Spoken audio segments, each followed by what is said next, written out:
Ito ang siyudad ng San Fernando, ang kabisera ng Pampanga at regional center ng Central Luzon.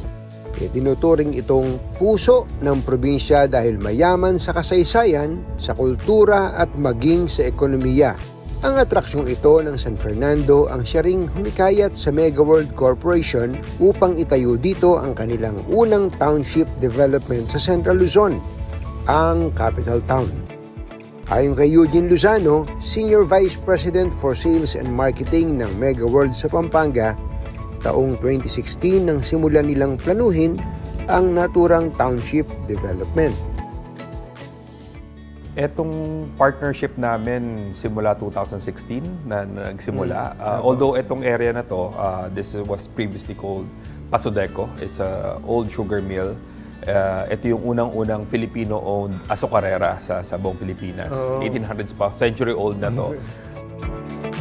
Marami nagtatanong kung bakit sa San Fernando napiling itayo ng Mega World ang kanilang township at hindi sa Clark, kung saan madalas na pumupunta ang mga investor. Bakit po napili ng Mega World na paglagyan po ng capital town ito pong San Fernando, Pampanga?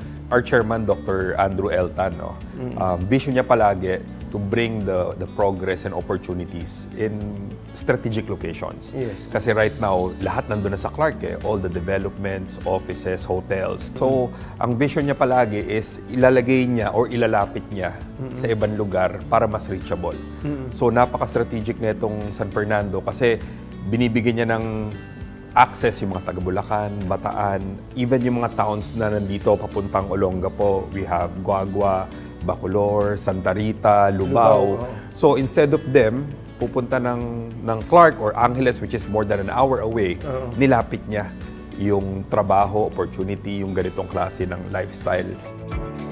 Ayon kay Eugene, ganito rin ang naging formula ng Mega World sa Eastwood, Quezon City, ang kanilang pinakaunang township na naging game changer sa larangan ng real estate development.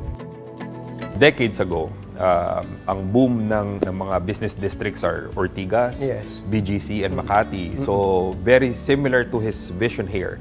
Instead of bringing yung mga tao dati, instead of pumunta ng Ortigas, ng Makati, nilapit niya sa Marikina, sa Quezon City, saka sa Antipolo, yung Eastwood. Isa pa sa mga tumatak na township ng Mega World ang Iloilo Business Park na siya ngayong bagong Central Business District sa Iloilo. Iloilo Business Park, dating old Iloilo Airport. 10 years ago, I don't know kung nakapasyal kayo dati, more than 10 years ago, talagang siya, very sleepy town. So iniisip din nila, paano kayo magkakaroon ng opportunity na mabuhay yung ganitong lifestyle o ma-introduce yung parang Eastwood na lifestyle. Sabi namin, ang formula dyan is you have to ipasok mo yung BPO. Pag nagkaroon ka na ng employment opportunity, nagkaroon ka ng BPO opportunity sa loob, mag-iiba yung lifestyle ng mga tao. Even yung spending power nila tataas. And true enough, ngayon, makita mo, buhay na buhay, yung tourism, buhay na buhay. Tulad po ng Iloilo Business Park, plano ng Mega World na itong capital town ay maging susunod na Central Business District dito po sa Central Luzon. Alam nyo ba, 250,000 o 250,000 mga trabaho ang inaasahang malilikha sa township project na ito ng Mega World. Ito po'y bahagi ng advokasya ng kumpanya na magbigay ng maraming oportunidad sa ating mga kababayan. So, lahat to, pag napasok natin yung BPO, first BPO office namin under construction na right now. Itong Pasodeco Tower, nasa tapat natin.